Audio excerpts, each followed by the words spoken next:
قتل حسین اصل میں مرگ یزید ہے۔ اسلام زندہ ہوتا ہے ہر کربلا کے بعد۔ الحمدللہ رب العالمین والصلاة والسلام علی سید الانبیاء والمرسلین، اما بعد فاعوذ باللہ من الشیطان الرجیم، بسم اللہ الرحمن الرحیم۔ الصلاة والسلام علیک یا رسول اللہ وعلی آلک واصحابک یا حبیب اللہ۔ الصلاة والسلام علیک یا نبی اللہ وعلی آلک واصحابک یا نور اللہ۔ پیارے اسلامی بھائیوں اور مدنی چینل کے ناظرین، آج پروگرام واقعہ کربلا لے کر ہم حاضر ہیں، اور نیت یہ ہے کہ اس پروگرام میں ہم واقعہ کربلا کو بیان کریں۔ اس کا طریقہ کار یہ ہوگا کہ ہم پہلے تو یہ جاننے کی کوشش کریں گے کہ یہ واقعہ کربلا ہوا کیوں تھا، بلکہ اس سے پہلے ہم امام حسین رضی اللہ عنہ کا مقام، ان کا مرتبہ، ان کا سٹیٹس کیا تھا، ان کے فضائل کیا ہے، کچھ وہ بھی سنیں گے، اور اس کے بعد ہم چلیں گے کہ what is the reason behind this, یعنی اس واقعہ کربلا کے پیچھے وجوہات کیا تھیں، اور پھر یہ سفر کیسے قدم بقدم آگے بڑھتا رہا، کیسے امام حسین کس وجہ سے آپ کو مدینہ منورہ سے مکہ پاک جانا پڑا، مکہ پاک سے پھر آپ نے کوفہ کا جو سفر کیا، کربلا کا جو سفر کیا، وہ کیوں کیا، اور اس کے بعد وہاں کیا واقعات پیش آئے۔ بڑے دل خراش واقعات ہیں، بڑے ہی جس کو کہیں کہ 1400 سال کا مبش گزر گئے ہیں، لیکن آج بھی دل غمگین ہو جاتا ہے جب ان واقعات کو سنتے ہیں۔ ہم میں سے بہت سارے ناظرین ایسے ہوں گے جن کے والدین، رشتہ دار دنیا سے چلے گئے ہوں گے۔ جب وہ دنیا سے گئے تو اس سال، بلکہ اگلے 4-5 سال تک کافی درد رہا، یاد آتی رہی، مگر آہستہ آہستہ وہ زخم، کہتے ہیں نا کہ وہ جو ہے وہ وقت جو ہے وہ سب سے بڑا مرہم ہوتا ہے۔ لیکن یہ ایک ایسا واقعہ ہے ناظرین کربلا کا کہ 1400 سال گزر گئے، مگر جب جب یاد آتی ہے دل غم میں ڈوب جاتا ہے کہ نواسہ رسول، جگر گوشہ بطول، امام حسین، امام علی مقام، امام عرش مقام رضی اللہ عنہ کے ساتھ جو ظلم ہوا، جو زیادتی ہوئی، اور پھر صرف آپ کے ساتھ نہیں، آپ کے رفقا کے ساتھ، آپ کے گھر والوں کے ساتھ، یقیناً یہ واقعہ بڑا ہی دل خراش ہے۔ مگر ہم نے صرف واقعہ نہیں سننا، ہم انشاءاللہ کوشش کریں گے کہ اس واقعے سے اپنے لیے درس بھی لیتے جائیں گے، اپنے لیے میسیجز بھی لیتے جائیں گے، کیونکہ کئی بار شاید یہ واقعہ سنا ہوگا، لیکن ہمیں پتہ تو چلے کہ ہم نے کیا سیکھنا ہے اس عظیم واقعے سے، میں نے اور آپ نے کیا درس لینا ہے۔ میری گزارش ہے کہ خود بھی پروگرام کو اول تاخر دیکھیں، اپنے ہو سکے تو بچوں کو بھی ساتھ بٹھا لیں، کیونکہ جو ہماری نیو جنریشن ہے انفارچونیٹلی ان کو اب بہت سارے پوئٹری اور بہت ساری سٹوریز تو یاد ہیں، لیکن شاید کربلا کا انسیڈنٹ، کربلا کا واقعہ ان کو پورا نہیں پتہ، تو ہم شاید گھر میں بیان بھی نہیں کر پاتے۔ تو انشاءاللہ یہ بھی نیت ہے کہ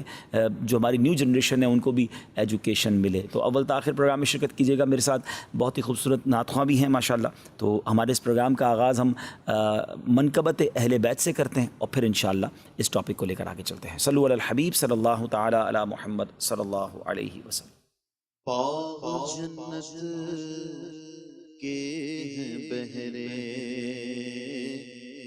مدح خانے اہل بیت، باغ جنت کے ہیں بہرے، مدح خانے اہل بیت، تم کو مژدہ نار کا اے دشمنان اہل بیت، تم کو مژدہ نار کا اے دشمنان اہل بیت، کس زبان سے ہو بیان عز و شان اہل بیت، کس زبان سے ہو بیان عز و شان اہل بیت، مدح گوئے مصطفیٰ ہے، مدح خانے اہل بیت، مدح گوئے مصطفیٰ ہے، مدح خانے اہل بیت، ان کی پاکی کا خدائے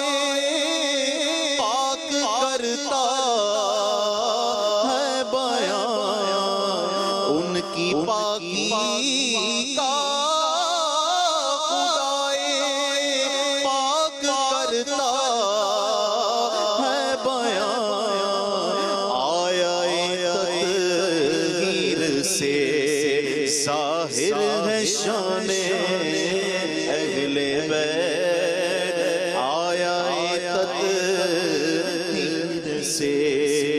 ظاہر ہے شان اہل بیت ان کے گھر میں بے اجازت جبرائیل آتے نہیں، ان کے گھر میں بے اجازت جبرائیل آتے نہیں، قدر والے جانتے ہیں قدر و شان اہل بیت، قدر والے جانتے ہیں قدر و شان اہل بیت، پھول زخموں کے کھلائے ہیں ہوائے دوست نے، خون سے سینچا گیا ہے گلستان اہل بیت، خون سے سینچا گیا ہے گلستان اہل بیت، فاطمہ کے لاڈلے کا آخری دیدار ہے، فاطمہ کے لاڈلے کا آخری دیدار ہے، حشر کا ہنگامہ برپا ہے میانے اہل بیت، حشر کا ہنگامہ برپا ہے میانے اہل بیت، وقت رخصت کہہ رہا ہے خاک میں ملتا سہاگ، وقت رخصت کہہ رہا ہے خاک میں ملتا سہاگ، لو سلام آخری ہے بیوگانے اہل بیت، بے ادب گستاخ کا کو سنا دے اے حسن، بے ادب گستاخ فرقہ کو سنا دے اے حسن، یوں کہا کرتے ہیں سنی داستان اہل بیت، یوں کہا کرتے ہیں سنی داستان اہل بیت، باغ جنت کے ہیں بہرے مدح خانے اہل بیت، تم کو مژدہ نار کا اے دشمنان اہل بیت۔ پیارے پیارے اسلامی بھائیوں، عاشورہ کا دن 10 محرم الحرام، 10 محرم الحرام، یقیناً ایک ایسا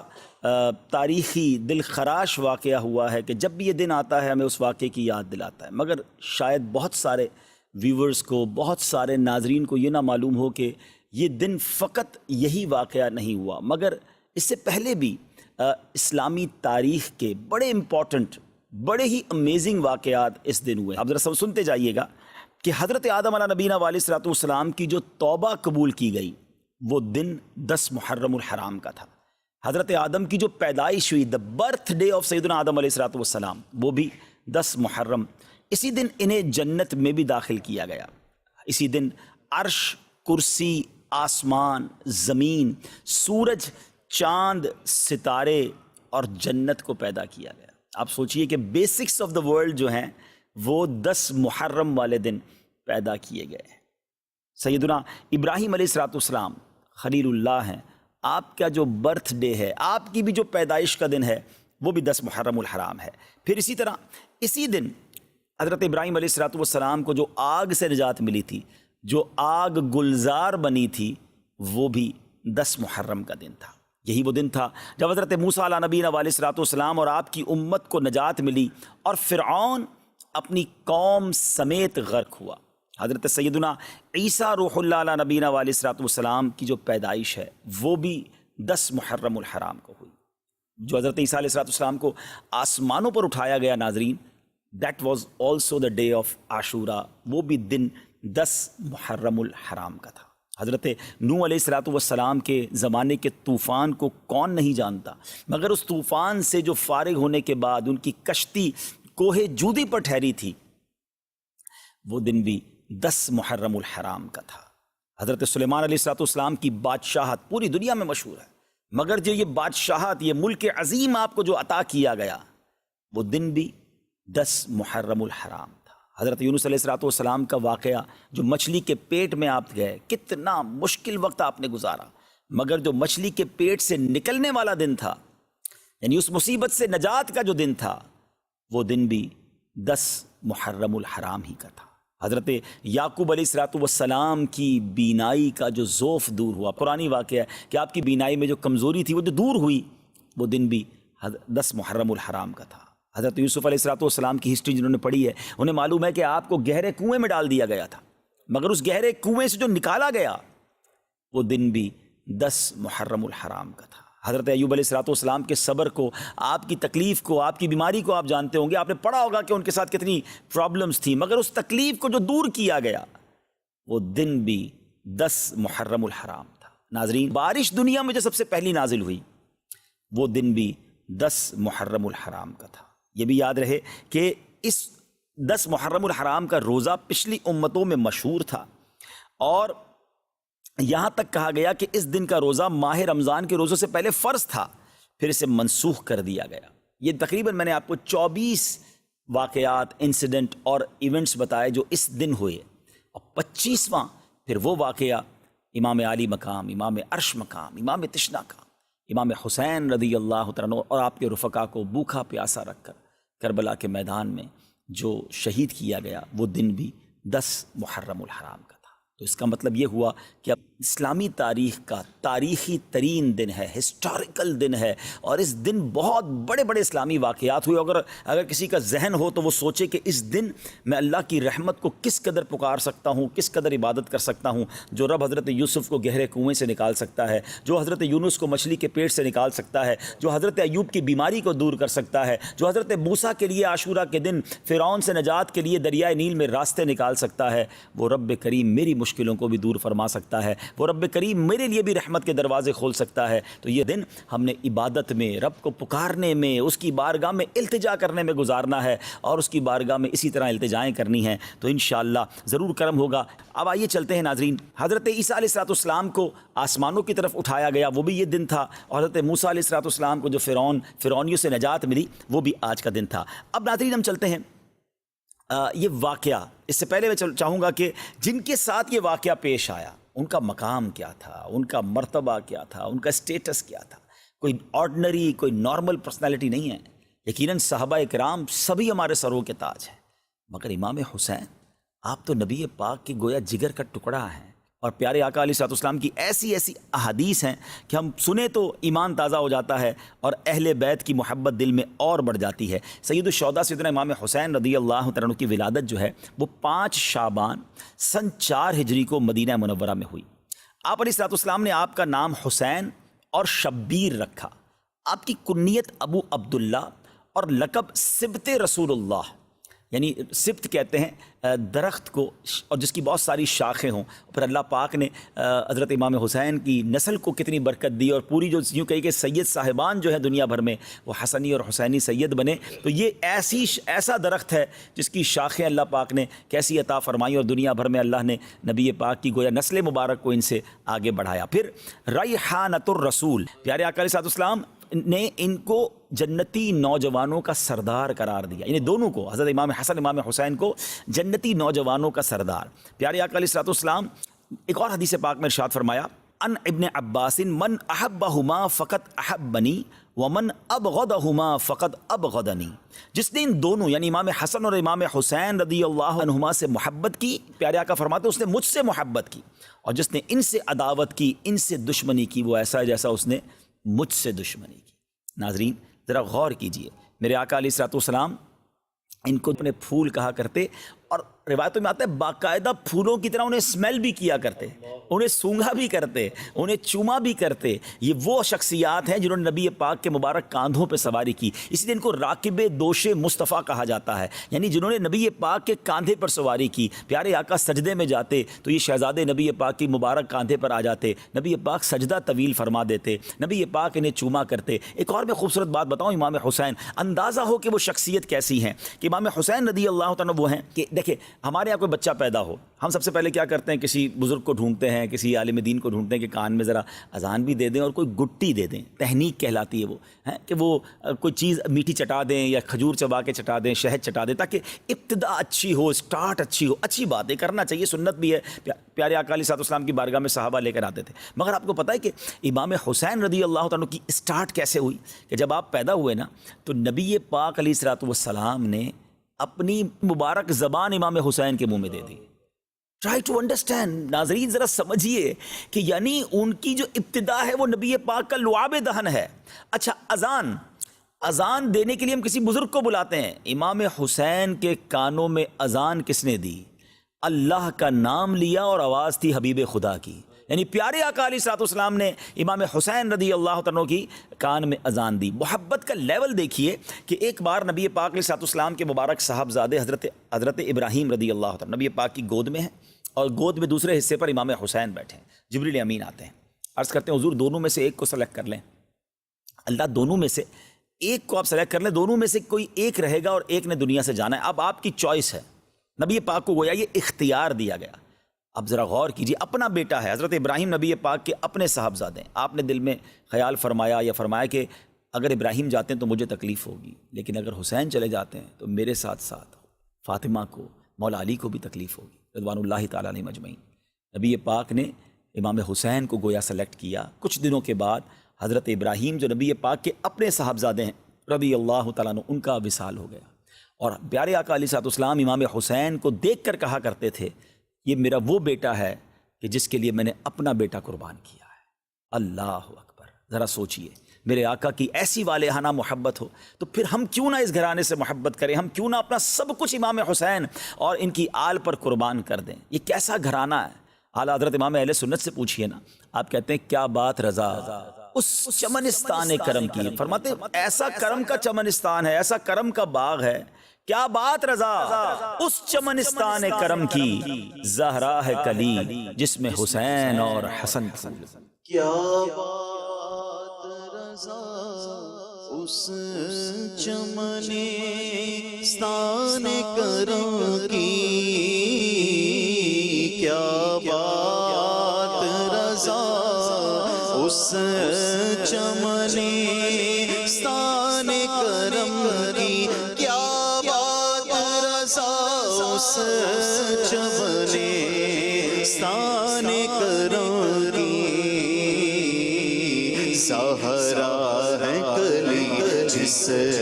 میں حسین اور حسن پھول، سہرا ہے کلی جس میں حسین اور حسن پھول. اب امید ہے کہ سچی بات تو یہ ہے کہ پھر بھی ہماری اوقات بھی نہیں ہے. ہماری اوقات کیا ہے کہ ان بڑی ہستیوں کا ہم ذکر کریں. نہ ہمارے پاس الفاظ ہیں، نہ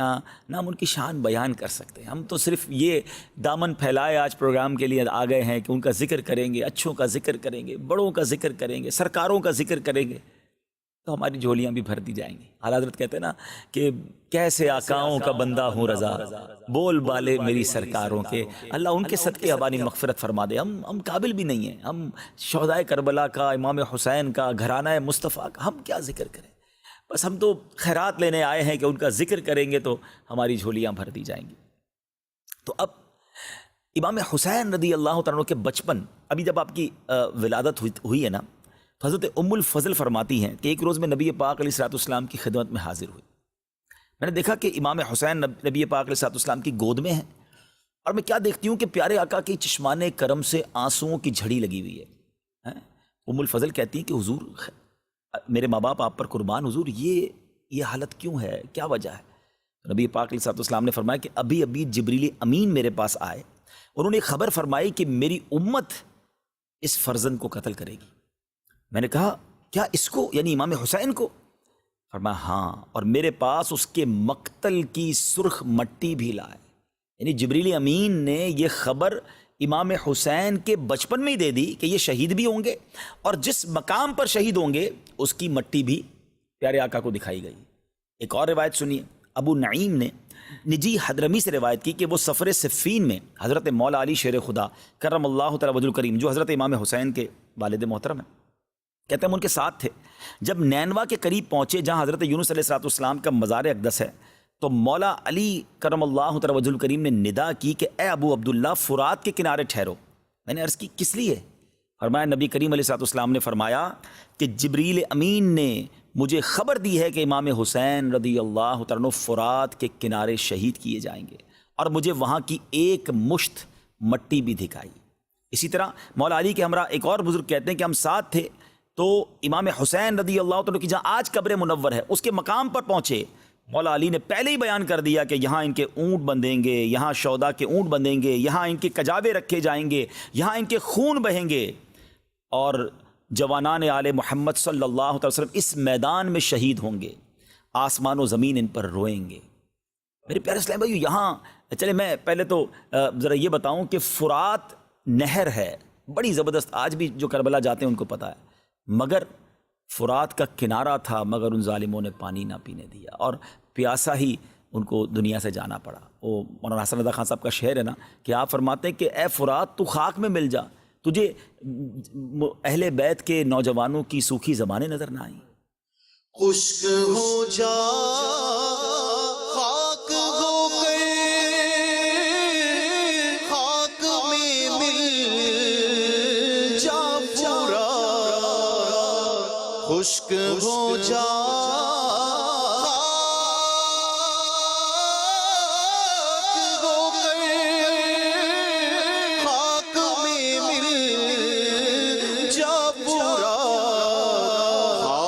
تجھ پر دیکھ تو سوکھی زبانیں اہل بیت، خاک تجھ پر دیکھ تو سوکھی زبانیں اہل بیت۔ اب ناظرین یہاں جو بات بڑی اہم سمجھنے والی ہے، دیکھیں نبی پاک علیہ السلام کو بچپن سے معلوم تھا کہ امام حسین شہید ہوں گے، مولا علی کو معلوم ہے، بی بی فاطمہ کو معلوم ہے رضوان اللہ تعالیٰ علیہ مجمعین، اور صحابہ کرام کی بڑی جماعت کو، یعنی مدینہ منورہ بھی مشہور ہو چکا تھا کہ نواسہ رسول شہید کیے جائیں گے۔ اب بڑا ریلیونٹ کوسچن ہے، بڑا اہم سوال ہے کہ جناب نبی پاک علیہ السلام تو وہ ہیں جو اشارہ کریں تو چاند دو ٹکڑے ہو جاتا ہے، آپ دعا فرمائیں تو ڈوبا سورج پلٹ آتا ہے، بڑے بڑے مسائل، بڑے بڑے پرابلم لے کر صحابہ آتے اور نبی پاک ہاتھ اٹھاتے ان کے مسائل حل ہو جاتے، ٹوٹی پنڈلی لے کر آتے پیارے آقا جوڑ دیتے، نکلی آنکھ لے کر آتے نبی پاک لگاتے وہ آنکھ روشن ہو جاتی۔ وہ آقا علیہ السلام جن کے پاس اتنا اختیار اور محبت کا عالم یہ کہ نبی پاک فرمایا حسین مجھ سے اور میں حسین سے ہوں، تو جب پتہ چل گیا کہ ان کو شہید کیا جائے گا تو ایک بار کبھی نبی پاک نے اللہ کی بارگاہ میں دعا کی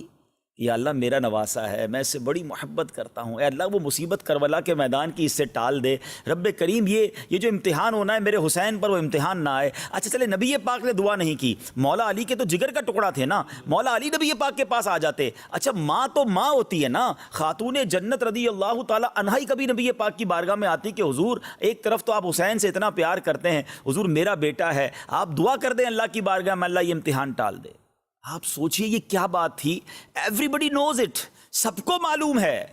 مگر کوئی دعا نہیں کر رہا اس امتحان کے ٹلنے کی، کوئی التجا نہیں کر رہا۔ اس کا مطلب پتہ کیا ہوا ناظرین ہیں کہ سب لوگ اس امتحان کے لیے تیار تھے، وہ امام حسین کی پرورش کر رہے ہیں کہ ہمارا بیٹا بڑا ہو کر اس امتحان سے گزرے، اللہ کی رضا کے لیے اپنا سر کٹائے، شہادت کا مرتبہ حاصل کرے۔ یہ کیسا جذبہ تھا، یہ کیسی ٹریننگ تھی، یہ کیسی رب کی رضا پر راضی رہنا تھا۔ وہ شاعر کہتے ہیں نا، زباں پر شکوے رنج و علم لایا نہیں کرتے، زباں پر شکوے رنج و علم لایا نہیں کرتے، نبی کے نام لیوا غم سے گھبرایا نہیں کرتے۔ آپ سوچئے کہ یہ یعنی اب ہم سب کے لیے میسج کیا ہے۔ میں نے جیسے پروگرام کے شروع میں کہا تھا کہ ہم واقعہ کربلا انشاءاللہ پوری کوشش کریں گے کہ سٹیپ بائی سٹیپ بیان کریں، مگر اپنے لیے بھی تو میسج لینا کہ بچپن سے پتہ ہے یہ بیٹا شہید ہوگا، سب راضی ہیں، ہم پر چھوٹا سا امتحان آ جائے، ہم پر چھوٹی سی کوئی پرابلم آ جائے، واویلا، شکوے، شکایات، کمپلین، پتہ نہیں میرے ساتھ کیوں ہو رہا ہے، میرا کیا قصور ہے، مجھ پر یہ آفت کیوں آئی ہے، میں تو یہ بھی کرتا ہوں، میں تو وہ بھی کرتا ہوں، اپنے گناہ یاد نہیں آتے، ایسے موقع پر اپنی نیکیاں یاد آتی ہیں جو پہلی ہماری نیکیاں ناقص ہیں۔ ہم کیوں بھول جاتے ہیں امام حسین کے امتحان کو، کیوں بھول جاتے ہیں حضرت ایوب کے امتحان کو، کیوں بھول جاتے ہیں حضرت موسیٰ کے امتحان کو، حضرت ابراہیم کو تو آگ میں ڈالا گیا، اللہ کے نبی ہیں، یہ تمام واقعات بتا رہے ہیں کہ زباں پر شکوے رنج و علم لایا نہیں کرتے، نبی کے نام لیوا غم سے گھبرایا نہیں کرتے۔ بلکہ امیر اہل سنت نے تو ہمیں ایک اور بہت پیارے انداز میں سمجھایا ہے، خاص طور پہ مبلغین کو، جو لوگ دین کا کام کرتے ہیں اور جب تھوڑا سا کام کرتے ہیں کوئی ساتھ نہیں دیتا، دل توڑ بیٹھ جاتے ہیں، یار بھائی نیکی کا زمانہ نہیں ہے، میں تو چلا تھا مسجد بنانے، میں تو چلا تھا لوگوں کو نیکی کا کام کرنے، میرا ساتھ ہی کسی نے نہیں دیا، میرا دل توڑ دیا، میں تو نہیں کروں گا کام۔ نہیں جناب، یہ شروع میں مشکلیں آتی ہیں۔ امیر اہل سنت فرماتے پیارے مبلغ معمولی سی مشکل پہ تو گھبراتا ہے،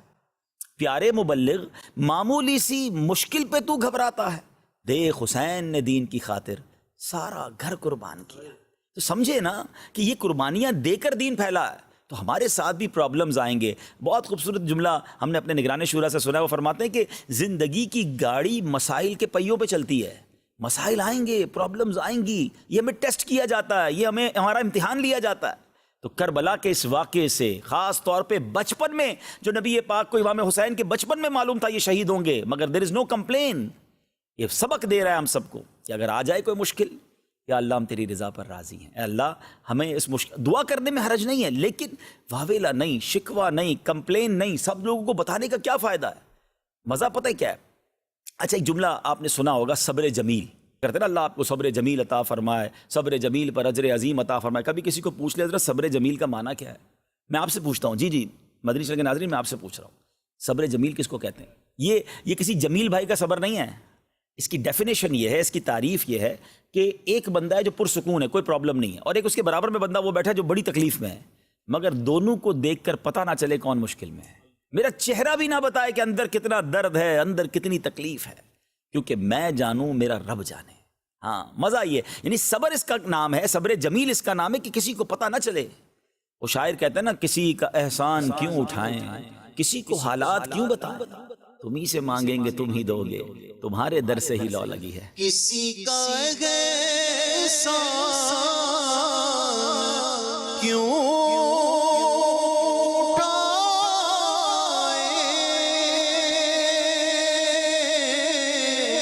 اور کسی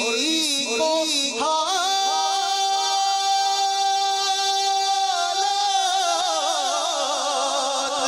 کیوں بتائیں،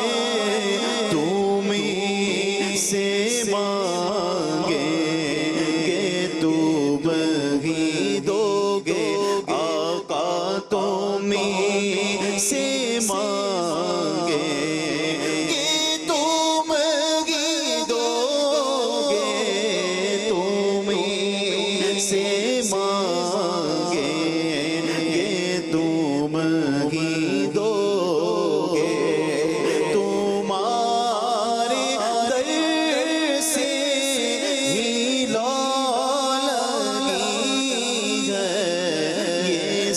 سب تمہارا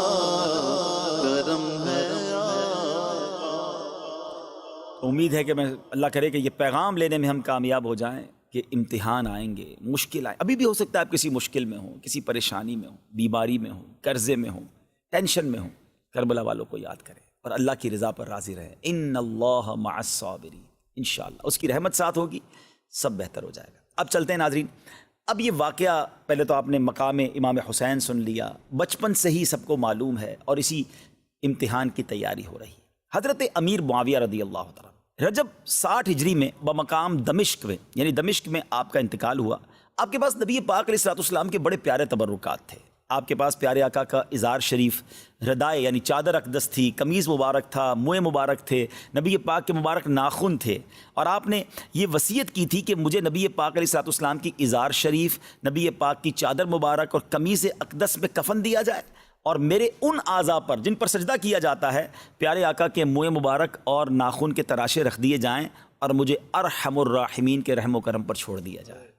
یہ عشق رسول تھا حضرت امیر معاویہ کا، اور خاص طور پہ تبرکات سے جو انہیں پیار تھا۔ صحابی رسول ہیں، کاتب وحی ہیں، یہ رہتی دنیا کے لیے میسج ہے کہ تبرکات سے صحابہ کا بھی پیار تھا۔ اگر آج امت کا پیار ہے تو اس میں تو بہت اچھی بات ہے۔ اچھا، لیکن اب ان کا بیٹا کور باطن یزید پلید، اس بدبخت نے یہ نہ دیکھا کہ میرے والد تو نبی پاک علیہ الصلوۃ والسلام کے تبرکات سے بھی پیار کر رہے ہیں، ان کے ناخن مبارک، ان کے منہ مبارک کو دل و جان سے عزیز رکھ رہے ہیں، اور اس ظالم نے جگر گوشہ بطول نبی پاک کے سب جسم کا حصہ ہے امام حسین، ان کے ساتھ ظلم کیا، ان کے ساتھ زیادتی کی۔ وہ کہتے ہیں نا کہ جس کے نصیب پھر جائیں، جس کے اندر بدبختی لکھی ہوئی ہو، تو اس سے بہت بڑے بڑے گناہ ہوتے ہیں۔ اچھا، یہاں میں ایک چھوٹی سی بات کر کے پھر مزید آگے کی طرف چلوں گا کہ ہمیشہ ایک فارمولہ یاد رکھیں کہ کبھی بھی کسی کے بچے کی غلطی کی وجہ سے، کسی کے بچے کے برے عمل کی وجہ سے اس کے والد کو برا بھلا یا کرٹیسائز گھر والوں کو نہیں کیا جائے گا۔ اگر یہ فارمولہ بنا لیا جائے تو پھر تو حضرت آدم علیہ الصلوۃ والسلام اللہ کے نبی ہے نا، آپ کا ایک بیٹا یقیناً حابیل تھا جس کو قتل کیا گیا، مگر قتل کرنے والا کون تھا؟ قابیل، وہ بھی تو آپ ہی کا تو بیٹا تھا۔ تو کیا معاذ اللہ قابیل کے قاتل ہونے کی وجہ سے حضرت آدم کو کوئی برا کہے گا؟ وہ تو ایمان سے ہاتھ دھو بیٹھے گا۔ بالکل جس طرح حضرت نوح علیہ الصلوۃ والسلام ہے، آپ کا ایک بیٹا اس مسلمان نہیں تھا۔ تو اب پتہ یہ چلا، یہ پوری اگر تفصیل میں جائے تو بہت ساری باتیں آ جائیں گی کہ اللہ پاک کی مرضی ہے، ہدایت کسی کو ملے کسی کو نہ ملے ہے، اور یہ بدبختی ہوتی ہے کسی شخص کی کہ وہ اتنے بڑے گھرانے میں بھی پیدا ہو کر وہ ہدایت کا نور حاصل نہیں کر سکتا، مگر اس کی وجہ سے کبھی بھی کسی کے اولاد کی وجہ سے والد کو برا بھلا نہیں کہا جائے گا۔ تو یہاں یہ بات بھی ہمیں یاد رکھنی ہے۔ اب کیا ہوا کہ حضرت امیر معاویہ رضی اللہ تعالیٰ کے وصال کے بعد یزید بدبخت جو ہے یہ تخت پر بیٹھ گیا، اور اس نے قبضہ کر لیا، اور اس نے اپنی بیعت کے لیے، اس زمانے میں سمجھے اوتھ لیا جاتا تھا، حلف لیا جاتا تھا، یا بیعت لی جاتی تھی کہ بھائی آپ اس امیر المومنین کے یا اس سلطنت کے حاکم کی بیعت کر لیں اور اس کو فالو کریں گے، اس کے رولز ریگولیشن کو آپ اپنائیں گے۔ تو ہوا یہ کہ سب طرف اس نے خطوط بھیج دیے ساری سلطنت میں کہ سب لوگ یزید کی بیعت کریں۔ اب یہ ایک جو یوں سمجھے میسنجر جو تھا، خط لے کر یہ مکتوب لے کر مدینہ طیبہ ایک شخص پہنچا اور امام حسین کی بارگاہ میں آیا۔ ان کو یہ کہا گیا تھا کہ سب سے پہلے آپ نے حضرت زبیر صحابی رسول رضی اللہ تعالیٰ، وہ بھی مدینہ پاک میں تھے اور امام حسین بھی تھے، کہ ان دونوں کی بیعت لے لو گے تو معاملہ سیٹل ڈاؤن ہو جائے گا، پھر پورے مدینے کے لوگ لے لیں گے۔ تو حضرت زبیر نے بھی منع کر دیا، اور امام حسین کے پاس وہ مکتوب پہنچا تو آپ نے بھی صاف انکار کر دیا، کیونکہ آپ جانتے تھے کہ یزید جو ہے وہ بدبخت ہے، وہ شرابی ہے، وہ برے اعمال کرنے والا ہے، اور وہ یہ سمجھے کہ مسلمانوں کا رہنما بننے کے قابل ہی نہیں ہے۔ اچھا، امام حسین یہ بھی جانتے تھے کہ اگر یزید کی بات مان لی جاتی ہے پھر تو سمجھے کہ اس نے بڑے آفرز بھی دیے تھے کہ آپ کو اتنے پیسے، تو اتنی مراعات اور اتنی ساری چیزیں آپ کو دی جائیں گی، اور آپ کی لائف بڑی لگژری کر دی جائے گی۔ مگر یہ تو نواسہ رسول تھے نا، یہ جانتے تھے کہ باطل کے آگے اگر آج ہم نے سر جھکا لیا، اگر آج ہم نے کسی فاسق و فاجر کو اپنا امیر بنا لیا، تو پھر تو رہتی دنیا کے لیے اسلام کا نظام بگڑ جائے گا نا۔ آپ ذرا سوچئے، امام حسین خود چاہتے تو بڑی لگژری لائف گزار لیتے، کمپرومائز کر لیتے کہ ٹھیک ہے اب جیسا بھی ہے چلنے دو، لیکن آپ جانتے تھے کہ اگر وہ اس وقت کمپرومائز کر لیتے تو پھر رہتی دنیا کے لیے ایگزامپل بن جاتی کہ آج بھی لوگ کہتے ہیں جب امام حسین کمپرومائز کر سکتے ہیں تو ہم بھی کمپرومائز کر لیں۔ آپ نے کمپرومائز نہیں کیا، آپ نے اس کی بات نہیں مانی، آپ نے اپنا سر کٹانا قبول کر لیا، مگر دین کے پرچم کو بلند کر گئے۔ وہ شاعر کہتے ہیں نا قتل حسین اصل میں مرگ یزید ہے، اسلام زندہ ہوتا ہے ہر کربلا کے بعد۔ آپ نے اپنی جان تو لٹا دی مگر اسلام کو زندہ کر گئے۔ تو اب جب آپ نے اس کی بات نہیں مانی ناظرین، تو اب آپ سمجھ گئے کہ اب یزید نے بہت ظلم کرنا ہے، اب مجھ پر حملے کرنے۔ اور سبحان اللہ، یہاں علماء کہتے ہیں کہ ایک اور ادب بھی تھا کہ میں مدینہ پاک میں ہوں اور یہاں قتل و غارت گری ہوگی، تو شہر مدینہ میں، میرے آقا کے شہر میں بد امنی نہ ہو، یہاں قتل و غارت گری نہ ہو، یہاں پر جو ہے نا وہ بے ادبی نہ ہو، تو بہتر یہی ہے کہ میں مدینہ چھوڑ کر چلا جاتا ہوں۔ اب ذرا سوچئے ناظرین، یہ مدینہ چھوڑنے کی بات پتہ ہے کون کر رہا ہے؟ میں اور آپ مدینے جاتے نا اور مدینے سے واپس آئیں تو دل پر قیامت ٹوٹ جاتی ہے۔ کہتے نا کہ طیبہ سے لوٹنا کسی عاشق سے پوچھئے، طیبہ سے لوٹنا کسی عاشق سے پوچھئے، ایسا لگے کہ روح بدن سے نکل گئی۔ ایک عاشق رسول کی روح بدن سے نکل جاتی ہے تو جو پیدا ہی مدینے میں ہوا ہو۔ ذرا سوچیں، زندگی کے کم و بیش 50 سال آپ نے مدینے میں گزارے، مدینے کی پیدائش ہو اور پھر جن کے نانا جان کا مزار وہاں پر ہو، آپ سوچئے کہ کس قدر محبت ہوگی مدینے سے۔ اور جب آپ مدینہ منورہ سے نکلے نا ناظرین، تو اس کو جس طرح اللہ اکبر جو علماء نے اور جو داستان رقم کی ہے، اگر وہ دیکھیں تو عقل حیران ہو جاتی ہے کہ اس وقت کیا ہوا تھا۔ اب یہ شعبان کی چوتھی رات تھی اور اس کے 3 پہر گزر چکے ہیں، اور نرم نرم ہوا کے جھونکے سونے والوں کو تھپک تھپک کر سلا رہے ہیں۔ ستاروں کے سنہرے رنگ میں کچھ کچھ سفیدی ظاہر ہو چلی ہے۔ اندھیری رات کی تاریکی اپنا دامن سمیٹنا چاہتی ہے۔ تمام شہر میں سناٹا ہے، نہ کسی بولنے والے کی آواز کان تک پہنچتی ہے، نہ کسی چلنے والے کی چہل پہل سنائی دیتی ہے۔ شہر بھر کے دروازے بند ہیں، ہاں خاندان نبوت کے چشم و چراغ اس وقت جاگ رہے ہیں۔ سامان سفر درست کیا جا رہا ہے، ضرورت کی چیزیں باہر نکالی گئی ہیں، سواریاں دروازوں پر تیار کھڑی ہیں، پردے کا انتظام ہو چکا ہے۔ ادھر امام کے بیٹے، بھائی، بھتیجے، گھر والے سواریوں پر سوار ہو رہے ہیں، اور حضرت امام حسین رضی اللہ تعالیٰ عنہ مسجد نبوی سے باہر تشریف لا رہے ہیں۔ دل کی کیفیت ہے، آنکھوں میں آنسو ہیں، محرابوں نے سر جھکا کر تسلیم کی، میناروں نے کھڑے ہو کر تعظیم دی۔ قافلہ سالار کے تشریف لاتے ہی اب نبی زادوں کا قافلہ مدینے سے روانہ ہو رہا ہے۔ یہ وہ مدینہ ہے کہ جہاں نبی پاک علیہ السلام کو جب مکہ پاک میں ستایا گیا تھا، صحابہ کرام کے لیے زندگی مشکل کر دی گئی تھی، تو وہاں سے ہجرت کر کے سکون کے لیے، امن کے لیے، محبت کے لیے تو مدینے آئے تھے۔ یعنی میرے آقا پر جو ظلم و ستم کے پہاڑ توڑے گئے، تو میرے آقا جب مدینے آئے تو بنو نجار کی بچیوں نے نغمے گنگنا کر استقبال کیا تھا۔ مدینے کے لوگ مدینے کے دروازوں پر دیوانہ وار آئے تھے اور نبی پاک کا استقبال ہوا تھا۔ اور یہ کچھ ہی سالوں میں تقدیر کا کیسا یہ یوں سمجھے کہ سرکل گھوما ہے کہ اب نواسہ رسول کو وہی مدینہ چھوڑنا پڑ رہا ہے۔ ناظرین، الفاظ میں بیان نہیں کیا جا سکتا کہ نواسہ رسول کے دل پر کیا گزر رہی تھی۔ نانا جان سے انہوں نے مزار پر انوار پر جا کر کیا کچھ باتیں کی تھیں، کیا کچھ عرض کیا، یہ ایک الگ داستان ہے۔ مگر اب یہ 4 شعبان المعظم مدینہ منورہ سے یہ قافلہ جو ہے یہ مکے کی طرف روانہ ہو رہا ہے۔ بہرحال اب نبی پاک علیہ السلام کی یہ شہزادے جو ہیں مکہ پاک پہنچ جاتے ہیں۔ اب مکہ پاک میں زندگی کے کچھ دن گزارتے ہیں۔ اس دوران ناظرین کوفی جو ہیں، جو کوفہ میں رہنے والے ہیں، انہوں نے لیٹر لکھنا شروع کیے، اور وہ لیٹر بڑی تعداد میں، سینکڑوں کی تعداد میں مکتوب آئے۔ اور ان کا لیٹر پتہ کیا تھا؟ وہ ہر بندہ یہ کہتا تھا کہ حضور ہم یزید کی بیعت نہیں کرنا چاہتے، یزید پلید ہے، یزید کے اعمال درست نہیں ہیں، وہ ہمارا امیر بننے کے لائق نہیں ہے، یا سیدی ہم آپ کی بیعت کرنا چاہتے ہیں، آپ نواسہ رسول ہیں، آپ خاندان رسول کے چشم و چراغ ہیں، آپ ہمارے پاس آئیے، ہم آپ کی بیعت کریں گے۔ اب آپ کو بہت سارے مکتوب آ گئے۔ اب دیکھیں ہر جو لیول ہوتا ہے نا بڑوں کا، ان کی ذمہ داریاں ہوتی ہیں۔ آپ کو یہ احساس ہوا کہ اگر آج میں کوفہ جا کر ان لوگوں کا ساتھ نہیں دیتا اور یہ میری بیعت نہیں کرتے، ان کو مجبوراً یزید کی بیعت کرنی پڑ گئی، تو قیامت کے دن ہی اللہ کی بارگاہ میں عرض کریں گے، مولا ہم تو یزید کی بیعت نہیں کرنا چاہتے تھے، مگر امام حسین ہمارے پاس آئے نہیں تو ہمیں مجبوراً بیعت کرنی پڑی۔ امام حسین کو وہ رنج تھا، وہ ایک فکر تھی کہ ان لوگوں پر جو کیفیت ہے اور جو وہ مجھ سے بیعت لینا چاہتے ہیں، تو اب اسٹریٹجی پلان کی گئی۔ بدقسمتی سے جن کو تاریخ پڑھی نہیں ہے، جنہوں نے قرآن و حدیث پڑھا نہیں ہے، جنہوں نے علماء حق کی کتابیں نہیں پڑھی، تو وہ عجیب عجیب باتیں کرتے ہیں کہ جناب وہ ایک جذباتی فیصلہ تھا، یزید سے فوراً ہی آپ نے جو ہے وہ لڑائی کرنا شروع کر دی، یا آپ جناب اس کی بات ابھی تو بیعت کا اعلان ہی ہوا تھا اور آپ نے کیا نہیں۔ امام حسین نے کمال تدبر کا مظاہرہ کیا، کمال حکمت عملی کا مظاہرہ کیا، کمال دینی ذمہ داری کا مظاہرہ کیا کہ آپ ڈائریکٹ کوفہ نہیں گئے، بلکہ آپ نے معاملات کو سمجھنے کے لیے اپنے کزن، اپنے چچا زاد بھائی حضرت مسلم بن عقیل رضی اللہ تعالیٰ عنہ کو بھیجا کہ آپ وہاں پر جائیے اور وہاں جا کر حالات کو دیکھیے اور پھر مجھے بتائیے کہ کیا کرنا ہے۔ حضرت مسلم بن عقیل اپنے دونوں صاحبزادوں کو لے کر اب کوفہ کو روانہ ہوتے ہیں۔ میرے پیارے اسلامی بھائیوں، جب اتنی ساری درخواستیں تھیں تو حضرت مسلم بن عقیل وہاں روانہ ہوئے، اور جب حضرت مسلم بن عقیل کوفہ پہنچے تو وہاں پر کیا ہوا؟ اچھا، امام حسین نے ایک لیٹر بھی دیا حضرت مسلم بن عقیل کو، اور وہ لیٹر کیا تھا کہ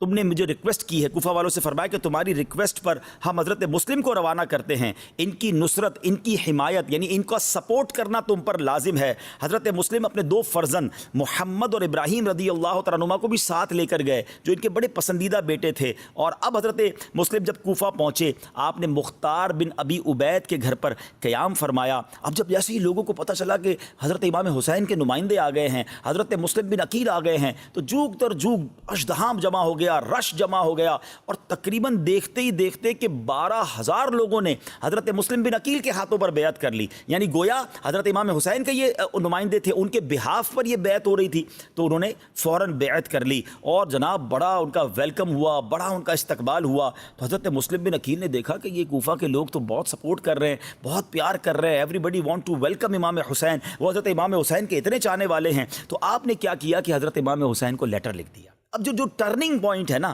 اس پورے واقعہ کربلا کا، وہ ذرا سمجھیے گا۔ حضرت مسلم بن عقیل نے ایک لیٹر لکھا کہ حضور یہاں تو حالات بڑے سازگار ہیں، اور 12,000 لوگ تو میری بیعت کر چکے ہیں، اور آپ کی آمد کے بڑے مشتاق ہیں، اور بہت محبت آپ سے کرتے ہیں، تو آپ ضرور تشریف لائیے تاکہ یہ لوگ اس یزید پلید سے جان ان کی چھوٹے، اور یہاں پر اسلام کی صحیح جو ہے وہ تعلیمات عام ہوں۔ تو سبحان اللہ، اب یہ مکتوب روانہ کر دیا گیا۔ یاد رہے اس زمانے میں انٹرنیٹ نہیں تھا، ٹیلی فون نہیں تھا، مکتوب لے کر لوگ ٹریول کرتے تھے، سخت لے کر میسنجر کو جانا پڑتا تھا، اور وہ بھی گھوڑوں اونٹوں پر سفر تھا۔ تو بہرحال ایک مکتوب لکھ کر انہوں نے روانہ کر دیا۔ اچھا، آپ نے مکتوب روانہ کر دیا۔ اچھا، اس وقت جو کوفہ کے گورنر تھے نا، وہ حضرت نعمان بن بشیر رضی اللہ تعالیٰ عنہ صحابی رسول تھے۔ اچھا، انہوں نے کیا کیا کہ انہوں نے سارے معاملات کو دیکھا تو کوئی مخالفت نہیں کی، وہ جانتے تو وہ امام حسین سے وہ بھی محبت کرتے تھے، لیکن انہوں نے صرف یہ کہا کہ دیکھو جو تم کام کر رہے ہو نا، یہ یزید کو پتہ چلے گا تو وہ تمہارے بڑا خلاف ہو جائے گا، لیکن اس کے علاوہ کوئی روک ٹوک نہیں کی، بالکل ایک لینین سا معاملہ رکھا کہ ٹھیک ہے، وہ جو معاملہ ہو رہا تھا اس کو ہونے دیا۔ مگر اہل کوفہ میں سے کچھ بدبخت بھی تو تھے نا، انہوں نے یزید کو خط لکھا کہ نعمان بن بشیر جو ہیں صحابی رسول رضی اللہ تعالیٰ عنہ، یہ خاموش بیٹھے ہوئے ہیں، اور مسلم بن عقیل آ گئے ہیں رضی اللہ تعالیٰ عنہ، اور امام حسین کے نام پر بیعت لے رہے ہیں، اور یہ معاملہ تمہارے خلاف جا رہا ہے۔ تو جیسے یزید پلید کو یہ پتہ چلا کہ یہ تو پاسا ہی پلٹ جائے گا، تو اب یزید نے کیا کیا کہ ابن زیاد، یہ ابن زیاد جو ہے یہ بصرہ کا اس وقت والی تھا، اس کو کوفہ کا گورنر بنایا، اور فوراً کا تم وہاں پہنچو، اور حضرت نعمان بن بشیر رضی اللہ تعالیٰ کو سیک کر دیا، اپنی ذمہ داری سے فارغ کر دیا کہ اب آپ گورنر نہیں ہیں، اب کوفہ کے گورنر کون؟ اب ابن زیاد کوفہ کا گورنر ہوگا۔ اچھا، ابن زیاد ایسا مکار تھا کہ اس کو یہ تو پتہ چل گیا تھا کہ ہزاروں لوگ امام حسین کے چاہنے والے وہاں موجود ہیں، اور میں جا رہا ہوں ان کو روکنے کے لیے، ان کے خلاف کام کرنے کے لیے، تو میں کوفہ میں داخل کیسے ہوں گا؟ تو اس بدبخت نے پلان کیا کیا، اس نے بصرہ کے حجازی لوگ جو عرب کے لوگ ہوتے ہیں نا، اس والا حلیہ اپنایا، رات کو انٹری دی۔ اچھا، کوفہ میں یہ اطلاع تھی کہ خط تو لکھا جا چکا ہے، کسی دن بھی امام حسین آ جائیں گے، تو کوفہ کے لوگ رات کو جمع ہوتے تھے، دیکھتے تھے کہ کوئی آنے والا ہے تو ہم استقبال کریں۔ تو دیکھا کہ ایک عربی لباس میں شخص آ رہا ہے، ایک حجازی لباس میں شخص آ رہا ہے، تو لوگوں نے نعرے لگانا شروع کر دیے کہ امام آ گئے، وہ سمجھے کہ امام حسین آ گئے، مگر یہ تھا بدبخت ابن زیاد، اور یہ چھپتا چھپاتا گورنر ہاؤس میں داخل ہو گیا۔ یہ جیسے ہی گورنر ہاؤس میں داخل ہوا تو لوگوں کو سمجھ آئی کہ یہ تو امام حسین نہیں، یہ تو ابن زیاد ہے۔ اب اس ابن زیاد بدبخت نے ناظرین جو پلان کیا نا، وہ بڑا خطرناک پلان تھا۔ اب جیسے ہی ابن زیاد اندر گیا اور وہ اپنے گورنر ہاؤس میں چلا گیا، تو حضرت مسلم بن عقیل اس وقت ہانی بن عروہ کے مکان میں اقامت کر رہے تھے، یعنی ان کی رہائش ایک شخص تھا جس کا نام ہانی بن عروہ تھا، اس کے گھر میں آپ رہتے تھے۔ تو ابن زیاد نے کیا کیا کہ ہانی کو اپنے کارکنان بھیجے، فوج بھیجی، اور پہلے تو ہانی کو گرفتار کر لیا، یعنی جو ہوسٹ تھا، جس نے پناہ دی تھی یا جس نے رہائش دی تھی، اسی کو گرفتار کر لیا۔ اچھا، جیسے ہی گرفتار کیا، حضرت مسلم کو بھی پتہ چل گیا، تو آپ نے لوگوں کو کہا کہ چلو چلتے ہیں گورنر ہاؤس۔ دیکھتے ہی دیکھتے ناظرین 40,000 افراد گورنر ہاؤس کے گرد جمع ہو گئے۔ پورے گورنر ہاؤس کو، جو بھی مکان تھا یا جو بھی عمارت تھی، اس کو گھیرے میں لے لیا، اور اب صرف حضرت مسلم بن عقیل کے اشارے کی دیر تھی. یہ 40,000 کا لشکر اندر جاتا تو سب تہس نہس ہو جاتا، اور کنٹرول کوفہ کا حضرت مسلم بن عقیل کو مل جاتا اور معاملہ سارٹ آؤٹ ہو جاتا. مگر حضرت مسلم بن عقیل جنگ کرنے نہیں گئے تھے، اور سبحان اللہ کیا تربیت تھی آپ کی، آپ نے ایسا کوئی آرڈر نہیں دیا. اندر اس کو پتہ چل گیا ابن زیاد کو کہ باہر تو 40,000 کا لشکر ہے، یہ لوگ تو اگر اندر آئیں گے تو تہس نہس کر دیں گے اور سارا میرا معاملہ الٹ پلٹ ہو جائے گا. اس بدبخت نے پلان کیا کہ اس نے اپنے فوجیوں کو بھیجا، اور جو کوفہ کے بڑے پیسے والے لوگ تھے، عمائدین تھے، قبیلوں کے سردار تھے، ان سب کو گرفتار کیا، اور ان کو گرفتار کر کے کہا کہ تم ان لوگوں کو کہو کہ حضرت مسلم بن عقیل کی جو ہے وہ دوستی چھوڑ دیں، ان کی حمایت چھوڑ دیں، ورنہ میں نے تم کو بھی مار ڈالنا ہے، تمہارے خاندان کو بھی اڑا دینا ہے. اچھا، ان لوگوں کو اتنا ڈرایا کہ چھت پر وہ لوگ اوپر آئے. اب نیچے سمجھ لیں، ذرا امیجن کریں کہ ایک بڑا سا محل ہے یا بڑا سا گورنر ہاؤس ہے، اس کی چھت پر پورے کوفہ کے بڑے بڑے رئیس، بڑے بڑے قبیلوں کے سردار کھڑے ہیں، اور نیچے 40,000 لوگوں کا لشکر ہے، حضرت مسلم بن عقیل بھی نیچے موجود ہیں. ان لوگوں نے اوپر سے آوازیں لگانا شروع کی اور اپنے خاندان والوں کو کہا کہ ان کا ساتھ چھوڑ دو، ورنہ ہم مارے جائیں گے، ہم بھی مارے جائیں گے، ابن زیاد نے تمہیں بھی نہیں چھوڑنا ہے، تمہارے بھی گھر تباہ ہو جائیں گے، تم ہمیں بھی بچاؤ اور اپنے آپ کو بھی بچاؤ. اب وہ ڈراتے گئے. اچھا، ایسا کبھی ہوتا نہیں تھا کہ جو ہم نے تو صحابہ کی سیرت میں پڑھا ہے کہ نبی پاک کے ساتھ شامل ہوئے تو 313,000 کے لشکر سے ٹکرا گئے، اللہ کی رحمت پر بھروسہ تھا. مگر کوفیوں کا انداز دیکھیں کہ جیسے ہی ان کو ڈر اور خوف دلایا گیا، ایک ایک کر کے وہ کم ہوتے گئے، ڈر ڈر کے اپنے گھر جاتے گئے. آخر کار جب مغرب کا وقت ہوا تو امام مسلم بن عقیل رضی اللہ تعالیٰ کے پاس صرف 500 لوگ رہ گئے. آؤٹ آف 40,000، 40,000 میں سے صرف 500 لوگ رہ گئے. اور جب مغرب کی جماعت کی آپ نے امامت کی، اور جب آپ نے امامت کے بعد سلام پھیرا تو ایک بندہ بھی پیچھے باقی نہیں تھا. امام عالی مقام کے نمائندے امام مسلم بن عقیل رضی اللہ تعالیٰ عنہ اکیلے ہیں، آپ کے 2 بچے ہیں اور آپ اکیلے ہیں. کوفیوں نے ایسی بد عہدی کی، کوفیوں نے ایسی بے وفائی کی، ساری زندگی یوں سمجھے قیامت تک ان کی اس بے وفائی پر، ان کی اس بد عہدی پر، ان کا اس ساتھ نہ دینے پر ان پر ملامت ہوتی رہے گی، ملامت ہو رہی ہے. اب وہ جو وقت تھا حضرت مسلم بن عقیل کا، پر آپ ذرا غور کیجیے. اچھا، ایک اور جو عجیب بات کتابوں میں لکھی کہ آپ کو اپنی فکر نہیں تھی، آپ اس وقت بھی آپ کی آنکھوں میں آنسو تھے کہ ہائے میں نے امام حسین کو خط لکھ دیا ہے، میں نے انہیں بلا لیا ہے، جب میرا انہوں نے یہ حال کیا ہے تو میرے امام آئیں گے تو ان کا کیا ہوگا، وہ تو اپنی فیملی کے ساتھ آئیں گے. اب ذرا غور کریں کہ یہ کیسے پورا جو ہے وہ سفر ہوا ہوگا. اے میرے پیارے اسلامی بھائیو، اب ہم یہاں اس واقعے کو تھوڑا سا بریک کرتے ہیں. اب آپ یوں سمجھ لیں کہ حضرت مسلم بن عقیل تنہا ہو گئے ہیں، ان کے بچے ہیں، اور امام حسین کو وہاں مکتوب یہ مل گیا کہ آپ نے چلنا ہے. انشاءاللہ کل کے پروگرام میں اسی واقعے کو یہی سے لے کر آگے چلیں گے. ہمیں اجازت دیجیے. صلو علی الحبیب صلی اللہ تعالی علی محمد صلی اللہ علیہ وسلم. قتل حسین اصل میں مرگ یزید ہے. اسلام زندہ ہوتا ہے ہر کربلا کے بعد.